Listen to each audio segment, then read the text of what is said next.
Assalamualaikum warahmatullahi wabarakatuh. Salam selaras Kulo Siaga. Masih bersama dengan saya, Dr. Heru.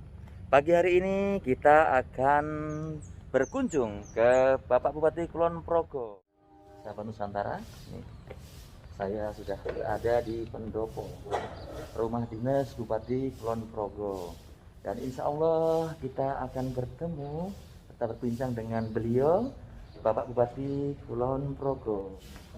Selamat pagi Bapak, mohon izin berkenan dan Bapak. Sudah, Pak Bupati sudah menunggu, Pak. Oh siap. Assalamualaikum Pak Bupati. Waalaikumsalam warahmatullahi wabarakatuh. Iya. Monggo Pak Heru. Mohon izin sahabat Nusantara, saat ini saya sedang bersama dengan Bapak Bupati Kulon Progo, Bapak Dr. Andes Haji Sutejo. Ini saya kagum dengan kinerja Bapak Bupati, ya, yang sudah memimpin Kulon Progo sejauh ini, diberikan kemajuan, kemudian perkembangannya luar biasa. Nah, ini apa sih resepnya sehingga Bapak Bupati ini selalu energik, memancarkan energi positif? Nah, Alhamdulillah. jadi, Ya, Pak Heru, saya ini sejak umur 19 tahun ini sudah mengabdi kepada negara dan bangsa, kepada masyarakat, pada pemerintah melalui saya tahun 74 ini sudah menjadi staf desa atau pembantu carik dulu namanya. Jadi umur 19 saya sudah jadi pembantu carik, membantu tugas-tugas Pak Carik di Desa Wijimulyo, di Kalurahan Wijimulyo, Kecamatan Nanggulan atau Kapanewon Nanggulan. Nah, selama 2 tahun. Kemudian saya umur 21 tahun lebih 4 bulan saya terpilih jadi lurah. Waktu itu lurah Kalurahan Wijimulyo, Kecamatan Kapanewon Nanggulan. Waktu itu umur saya masih 21 tahun lebih 4 bulan karena Perda DIY yang mengatur tentang pilihan lurah itu Perda DIY nomor 2 tahun 69 mensyaratkan umur minimal calon lurah itu hanya 21 tahun waktu itu. Nah, saya sudah lebih 4 bulan. Dan saya jadi lurah 12 tahun. Kemudian saya ikut tes calon pegawai negeri waktu itu. Kan alhamdulillah lulus. Kemudian saya tahun 88 mengundurkan diri dari jabatan lurah itu dan saya masuk menjadi calon pegawai. Kemudian tahun ketiga saya jadi pegawai, capeknya 2 tahun, PNS penuhnya 1 tahun, saya sudah diparingi jabatan Kasubag waktu itu di sekretariat daerah.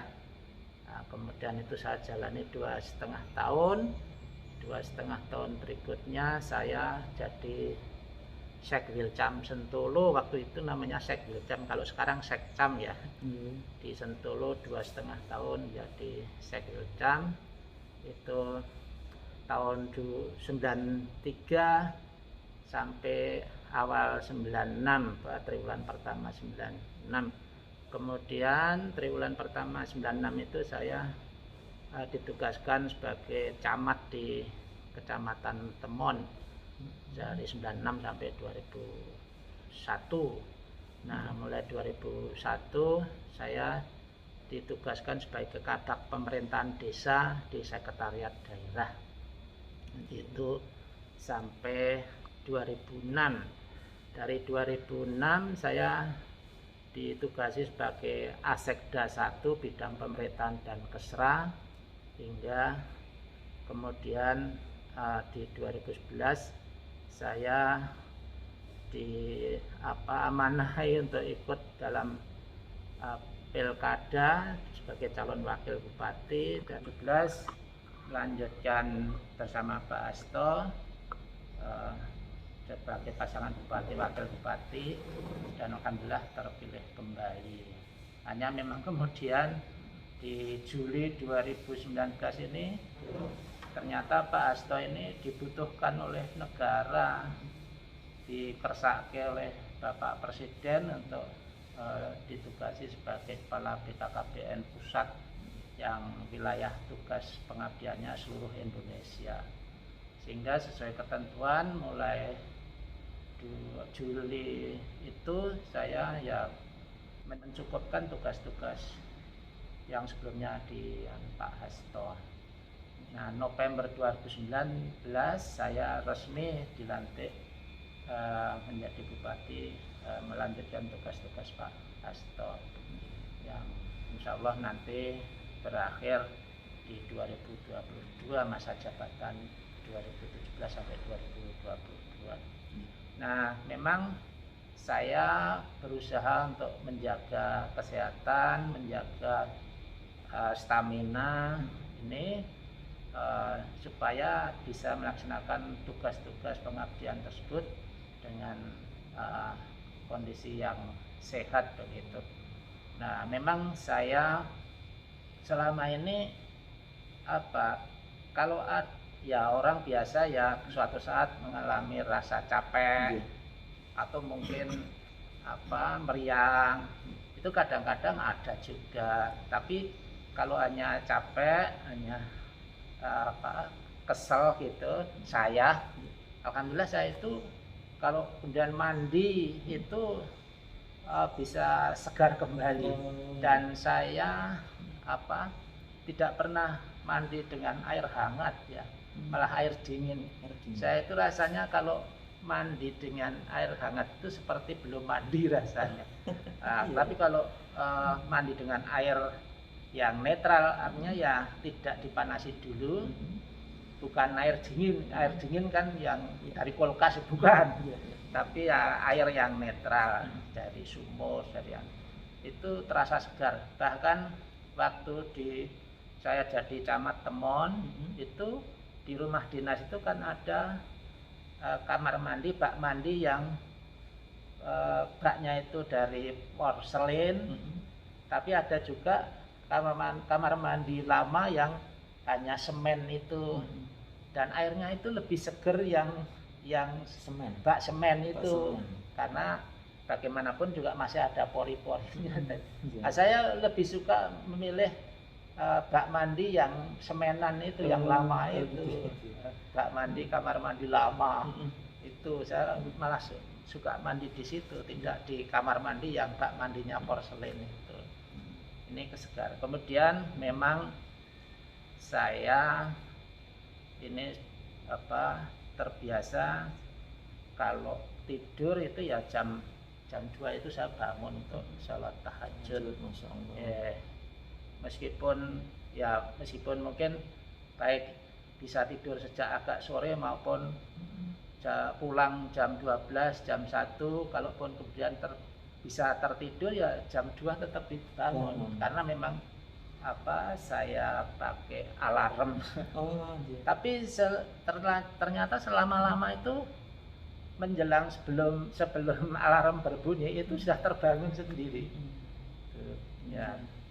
Kemudian kalau pagi itu ya saat subuh itu saya kalau tidak jogging atau tidak ada aktivitas tertentu sebelum mandi itu ya malah terus langsung mandi.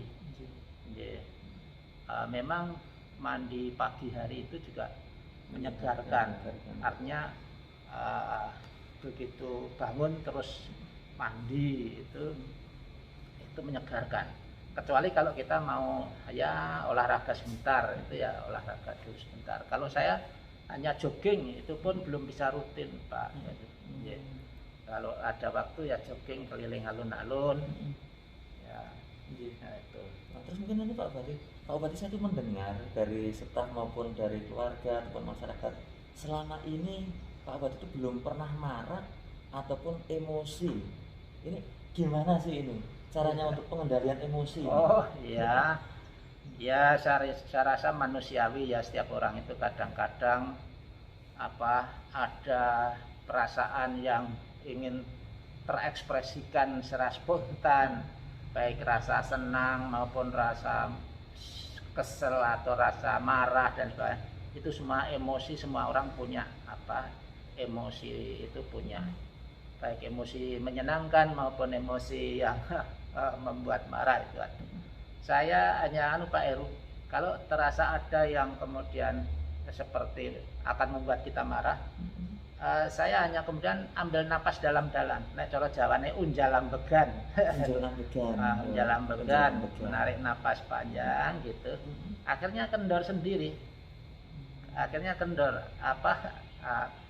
luapan yang muntuk-muntuk mau marah itu kemudian saya unjalambegan atau ambil napas dalam-dalam, menarik napas dalam-dalam. Gitu lah itu. Kadang terus kendo sendiri. Gitu.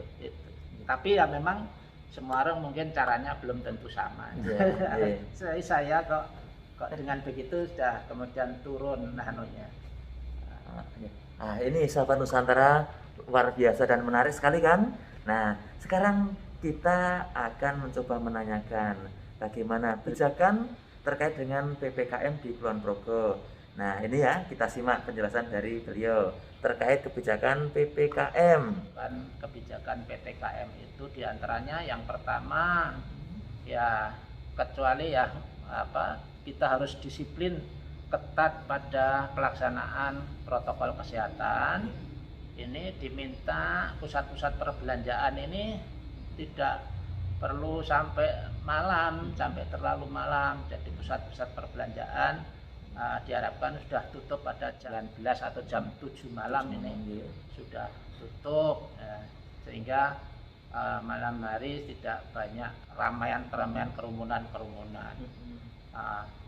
Ini pusat-pusat perbelanjaan hanya memang untuk yang orang kecil seperti bakmi dan lain sebagainya. Ini yang warung-warung kecil yang biasanya memang bukanya hanya sore sampai malam, petang, itu ya memang boleh untuk sampai lebih dari jam 19 malam.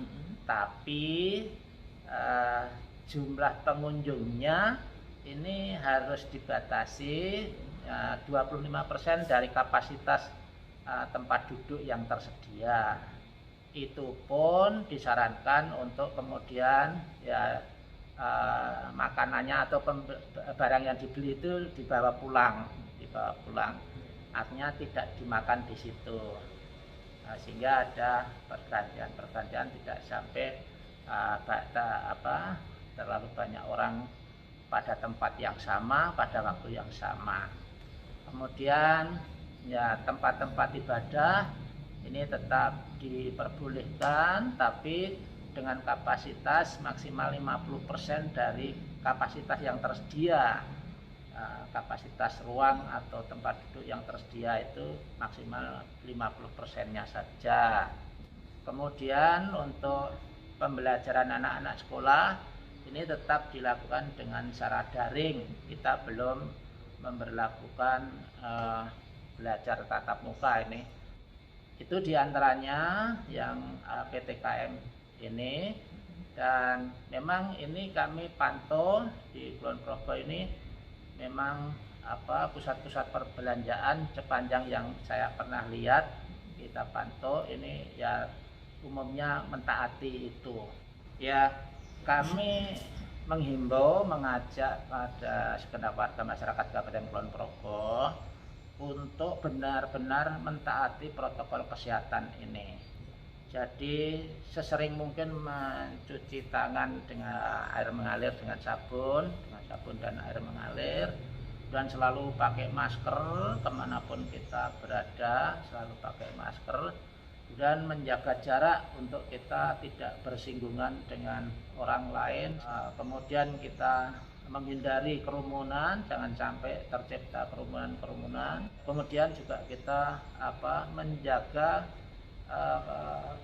stamina fisik kita ini, imunitas fisik kita ini dengan asupan makanan yang memenuhi gizi nutrisi ya, sehingga daya tahan tubuh kita, imunitas tubuh kita itu terbentuk, termasuk ya istirahat cukup, kemudian ya ada kesempatan untuk lakukan olahraga ringan dan seterusnya, ini memang perlu. Sehingga ini kami harapkan kita semua warga masyarakat untuk bisa mentaati ini. Kemudian kami berharap pandemi COVID-19 ini membutuhkan kerjasama total kita. Artinya jangan sampai ada yang disiplin, betul-betul taat, tetap, tapi ternyata masih ada yang abai, menganggap bahwa memang penyakit biasa, memang sani mari ya mari. Tidak boleh begitu, karena korban sudah cukup banyak. Artinya yang kemudian tidak tertolong, ini bukti nyata bahwa virus ini cukup berbahaya bagi kita sekalian, sehingga kita harus mentaati semuanya itu protokol kesehatan. Pemerintah sudah memberi ilmu pada kita bahwa memang virus ini berbahaya, tapi kita sudah diberitahu cara mensikapinya, yaitu dengan protokol kesehatan itu. Ini yang harus kita laksanakan. Ketika kita sudah punya ilmunya, kemudian tidak kita laksanakan sehingga jadi korban keganasan virus ini kan ya sia-sia lah, jangan sampai. Pak Bupati, mohon izin sekali lagi terima kasih. Mudah-mudahan bincang-bincang kita pada pagi hari ini bisa memberikan pencerahan dan motivasi kepada seluruh warga Kulon Progo. Amin. Terlebih-lebih kepada diri saya, juga anggota Polri jajaran Polres Kulon Progo, agar selalu memberikan pelayanan prima kepada masyarakat. Amin. Dan harapan kita Kulon Progo selalu kondusif dan diberikan kesehatan jasmani dan rohani, panjang umur yang bermanfaat. Amin. Terima kasih Pak Bupati. Sama-sama. Saya mohon izin undur Baik. diri. Baik. Assalamualaikum. Waalaikumsalam.